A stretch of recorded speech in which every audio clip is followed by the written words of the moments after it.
Hello friends, welcome to Mothership.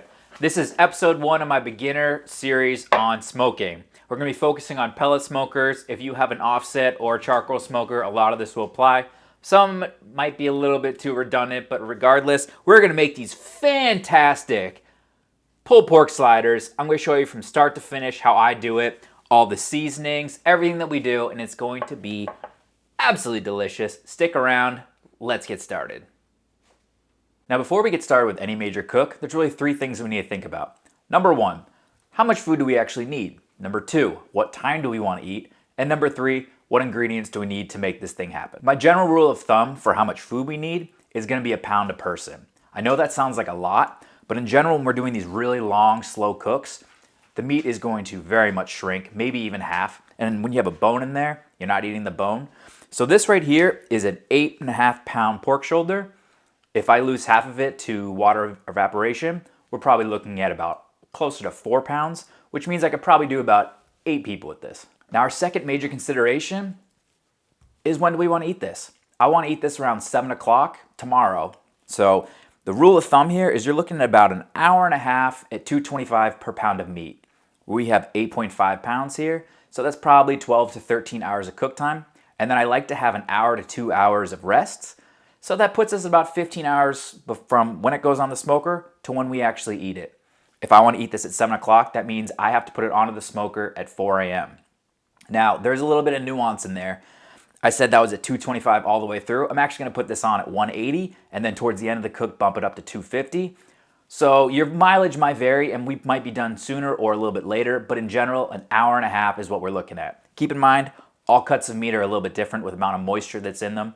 So things are not always going to be as clear cut between each cut of meat, even with the same amount of size. You might end up with one that cooks a lot faster and you might end up with one that cooks a lot slower. That's kind of the name of the game, guys. That's what we're looking for when we're actually cooking it. But that's our general go-to kind of rubric. Hour and a half per pound of meat. Our third major consideration before we even get started is what do we actually need? For a pork shoulder, we need obviously a pork shoulder. We need the ingredients we're going to do for our rub. We need the binder that we're going to use. And then your fuel source is actually a major consideration. I'm going to be doing this on a pellet smoker, which is what I'm assuming a lot of you are going to be looking at if you got to my videos through the search function.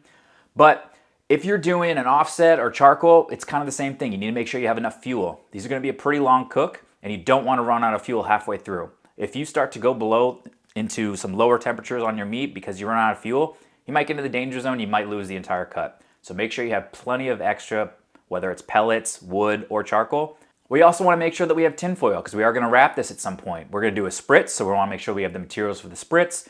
All the stuff that I'm using is going to be down below, but it's important to kind of map this out beforehand, especially when we're doing a cook that's going to take this long. You don't want to be rushing around to find stuff when you have something on your smoker. Now, on the topic of fuel, we actually want to make a couple considerations here. This is one of those points where everybody differs on what they're interested in, but the type of wood that you're going to use or pellets is going to impact the flavor profile of your cook. So when you're doing something like a pork shoulder, I usually use like a fruit wood, which would be apple or cherry, or hickory. I think today I'm going to do a mixture of fruit wood and hickory, but you could get away doing just full hickory, full fruit wood, whatever you want to do. This is one of those points where you get to determine what you want to do and how you want to change your flavor profile. But for me, I'm going to do 50-50 cherry and hickory. Now enough talking, it's time to start doing. First thing we're going to do with any major cut is trim it. In general, we want to cut down to about a little less than 1/4 inch fat on our fat cap here. Any more than that, and it's just really going to be a mess. You're not going to eat it. It's not going to render out. It's just going to be kind of gross on the pulled pork we're eventually going to do. And this guy actually has a pretty decently sized fat cap, so I am going to have to take off a decent amount here. Now, when I talked about all of the weights and all that kind of stuff, if you have the question of do you measure how much salt you're going to use, for example, based on the initial cut with the fat or without, it's the amount that is actually going onto the smoker. So if you take off a pound of fat and trimmings on a brisket, for example, you want to readjust the amount that you are going to be, amount of salt, for example, based on that final weight. Same with the cook time. Now, I'll be honest, guys, the science of trimming up a pork shoulder is a lot different than a brisket. In general, it doesn't have to be that pretty because we're going to shred it anyways. We're taking off just the hard stuff that's not really going to render and just going to be kind of gross and gelatinous. And we'll take it off at the end anyways.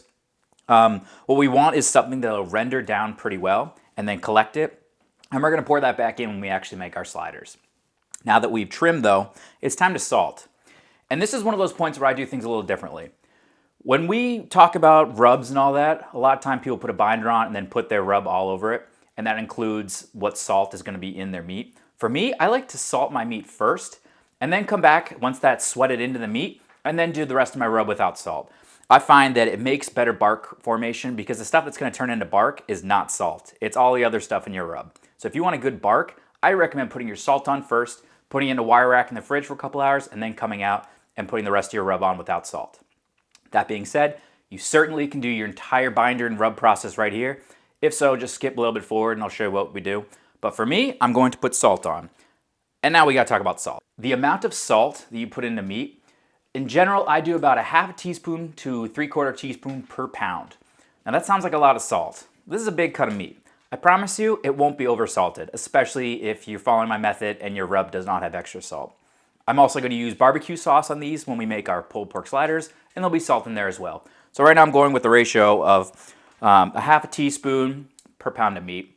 And I'm just going to salt the whole thing up, put it on a wire rack back in the fridge. Once it sweats and it basically disappears from the meat, then we'll come back, do our binder and our dry rub. Let's salt this sucker down.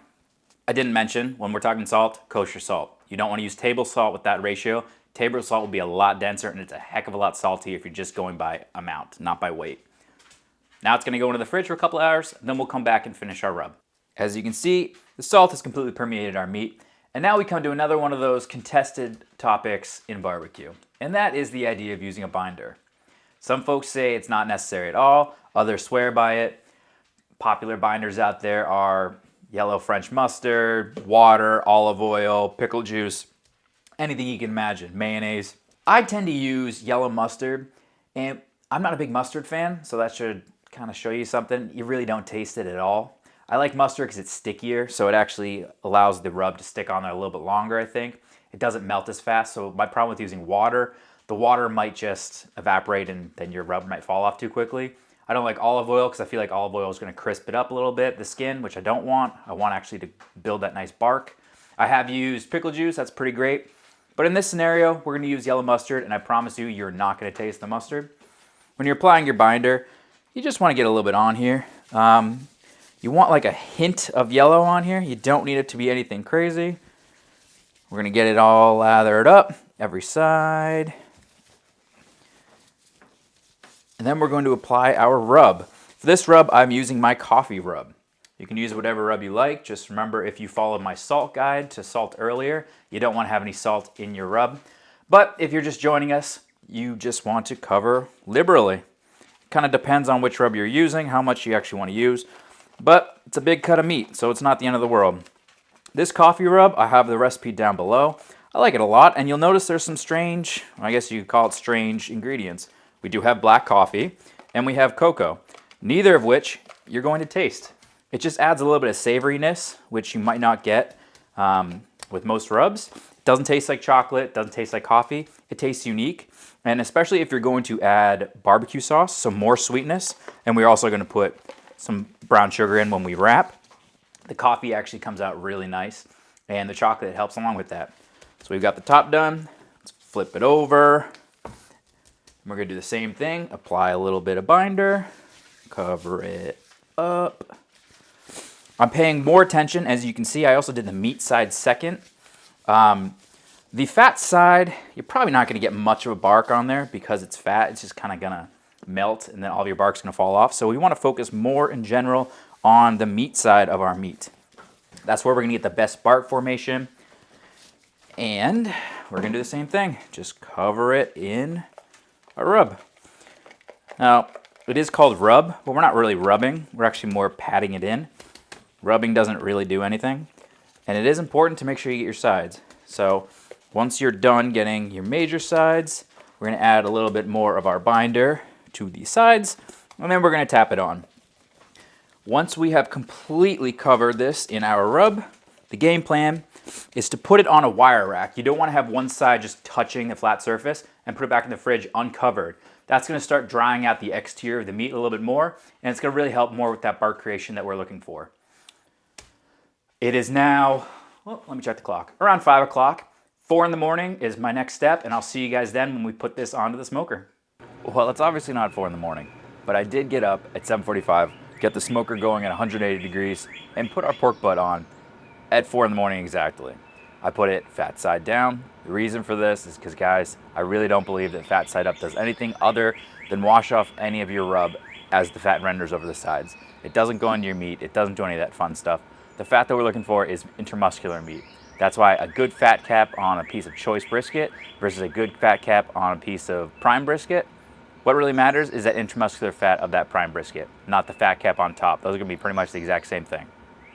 At this point, it's been on for about 3.5 hours. So I'm gonna start doing two things. Number one, I'm going to bump the temperature up to 225, which is gonna be our working temperature until we decide to wrap. And I'm gonna start spritzing. Spritzing is another one of those, people have their own opinions. I tend to use what I have on hand, which is a mix 50-50 of apple cider and beer. I just use whatever lager I have lying around, usually the crappiest stuff I can find. And my significant other drinks a lot of cider, so I always have cider. 50-50 that too. And I'm going to spray whenever the pork butt looks dry. That's really it. I'm not gonna go by any hard and fast rule of every 15 minutes, every hour. Whenever a side looks a little bit dry, I'm gonna spray it. Let me show you what we're working with right now. Of course, the lighting is not ideal for either this or my last shot, but it is 7:30 in the morning and I can't really help it. This is just what we gotta do.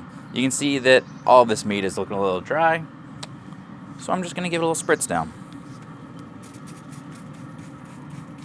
You don't really wanna spray the fat side, because that's not gonna do anything. We really just wanna get any of the meat that's looking dry, we'll spray it off. I might flip it and get the other side, but this is what I'm gonna continue to do until we decide we're gonna wrap it. Temperature right now, after about almost 4 hours, is about 110, 112 degrees. We're gonna just keep doing this until we wrap, and I will show you what we do at that step. And it's about 1 o'clock, and I think it's time to wrap this sucker. I've got a nice bark on the outside that's holding consistently. One side is about 170, the other is about 160, so the internal is somewhere between 165, which is about the point where we're looking to wrap it. Most importantly, this bark is not moving, which is kind of the point where I decide to wrap it. And this will help us get past the stall where we're at right now and move us towards the end of our cook. So what we're gonna do is get this inside, and I'll show you how I wrap it, and then we'll throw it back on here to finish up. To get this pork butt wrapped up, the first thing we're gonna do is lay out 2 long sheets of tin foil. You want it to be maybe 2 or 3 times longer than our actual pork butt. Have them laid out. You're gonna have one underneath, have them slightly askew, as you can see right here. What we're gonna do is we're gonna fold this piece up, fold the sides in, and then we're just gonna wrap it over and over itself. And that should get a nice seal because we're gonna actually put a little bit more of our Spritz, and we're gonna use that as some liquid just to help it with the steaming process, get some moisture in there because basically when you wrap it, you're essentially steam cooking it. So we'll get a little Spritz in there, we're gonna put some butter, and we're also gonna coat the top of this with some brown sugar, wrap it up, throw it back on there, and then wait for us to get the consistency and the temperature we're looking for. Temperature is really anything over 195, that's when the collagen really breaks down, but we're mostly looking for that pull apart kind of texture that you're used to when you're doing a pulled pork. Now, as I'm putting this together, I realized that I didn't actually fully explain why I put everything on at 180 this morning instead of 225. If you're using an offset or a charcoal, you're not gonna have this issue, but it's pretty well known that when you have a pellet smoker, you're gonna have less smoke flavor and smoke really than you would on a offset. It's just the nature of the game. It's something we have to deal with the convenience of an offset or the convenience of a pellet smoker. You don't get the same quality of smoke that you get with an offset. So to counteract that, what I do is I start my smokes at 180. Now at 180, you're gonna produce the most amount of smoke on a pellet smoker. So if you start everything off with the most amount of smoke possible that can get in there, that's your best bet for getting closer to that offset style smoke flavor on a pellet smoker. So just kind of packing this brown sugar on here. This should all get rendered down nice and lovely as it cooks for the next couple hours. I didn't put a ton of sugar in the initial dry rub. This is where we're getting most of our sugar, and then with the barbecue sauce. And then the butter should add in a little bit more fat. You could use lard, you could use all kinds of stuff. I don't have any of that around, so butter will have to be. That looks good. So now what I'm going to do is I'm going to wrap it from this side over. I'm going to pull up this side, pull up this side. Then while I kind of have a little boat here, which I don't think you can see too well, I'm going to pour in our Spritz, which again is just butter, or excuse me, which is just cider and beer. Then I'm going to come over the top like so, kind of make a little package. And then we are just going to flip this over like so. And we're going to flip it over again. And that got us back to where we started. So when you're flipping it, it's worth noting that we still want to have the fat side down. So you kind of got to remember as you're flipping it over, once you're going to have reversed it, twice puts it back to where it started. At this point, you could bump your temperature up to 250, and that'll really speed up your cook. Or you could let it keep going at 225, which is pretty much just on schedule. And our meat is probing exactly where I want it to. It's about 200 degrees. I've just pulled it off, and we're going to put it directly into this towel and into a roto cooler. This is a 20-gallon cooler. It's actually smaller than the one I usually use for almost everything, but I think it'll be absolutely perfectly sized for this pulled pork. All right, I'm just going to cover it up, close the cooler lid, and let it wait until we are ready to eat it, which will be about 2 hours. This is it, guys. In 2 hours, we will pull it off. We'll pull out the bones. We'll do a pull. We'll add on our barbecue sauce. We'll be done. We've done the cook. Now it's just letting it rest, letting those juices just do their magic, and it'll be perfect. It's 6:30, and it's time to pull this pork. Our plan is to eat at 7 o'clock. So let's take this pork butt out, toss it into way too small a container. Now, as you can see, it's really hard to remove the bone on this sucker. Oh, it wasn't completely clean, guys. There was a little holdout. But yeah, when you're cooking a pork shoulder or pork butt, that's the goal. You want to just have it come out with literally zero effort. So now that the bone is gone, it's really just a game of pulling it. And pulling it is, you know, you can buy those shredders. They have them at Target, Walmart, anywhere you want. But when the meat is this good, you really don't need that. You just need to put your hands in and just kind of pull it apart slightly. It's hot. That's why I have a liner and these black gloves. I have a link in the description for what I use. But already at this point, this is pretty much ready to go on a sandwich. It took about, what, 30 seconds of me doing this? We're ready to go. Now, one extra step, because we rendered all of our fat inside of the tinfoil, what I'm going to do is just pour all the juices from the tinfoil back on top. So we pulled out a bunch of fat when we cooked this. I'm going to add this back in. This is all good stuff. And this is stuff that we don't really want to lose. This is the rendered fat. So at this point, if you're cooking this pork butt for a party, this is the time where you take it, put it into a foil tray, add your barbecue sauce, and leave it up to all of your guests to make their own sandwiches. For me, I'm only making this for one other person, and the rest of this is going to go into a freezer bag and a refrigerator bag for tomorrow, and then a little bit to freeze to do other meals down the future. So what I want to do is I'm going to take a certain amount of this, put it into a bowl. Probably that's enough for tonight. And then this is the step that we're going to move forward with to show you guys how to make a really good pulled pork slider. First thing is we're going to take our barbecue sauce. We're going to add a little bit to our pulled pork. And we're going to add a certain amount to our coleslaw. This is just a coleslaw mix from the grocery store. You could take your cabbage and carrots and mix it up all you want. But I like to really do a very minimal amount of mixing here. I don't want it to be overly sloppy. I want it to mostly be coleslaw, or mostly cabbage, excuse me, with a little bit of barbecue sauce.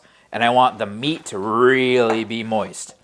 I want it to be like that, like really, really barbecue-y. And that looks good to me. As far as barbecue sauces, what works best for this recipe, if you're following along at home, is probably a Kansas City style. You want something with a little bit of acidity to it. So I make my own barbecue mix, but if you're on a budget, or not a budget, but if you're just going to the store to buy stuff, Sweet Baby Ray's probably works. Anything like that, it's going to be a good choice for you. All right, guys. This is the end of the road. It's been a long cook. If you're cooking up this pork shoulder for a party, just have your pulled pork by itself with the juices added in. have your barbecue sauces, have your coleslaw. I would mix some barbecue sauce in with your coleslaw, and then just have a bunch of rolls out front for people to make whatever they want to do with their sandwiches. I use King's Hawaiian rolls. I think they work perfectly with pulled pork for a slider, but you can do whatever you want to do. The pulled pork is done. It's fantastic. As far as this particular cook, I need to eat this. I'm starving. I've been eyeing these since we took this out of the cryovac. It's time to take a chomp. Let's give it a go. Oh my goodness, it's worth every second. Guys, I love this so much.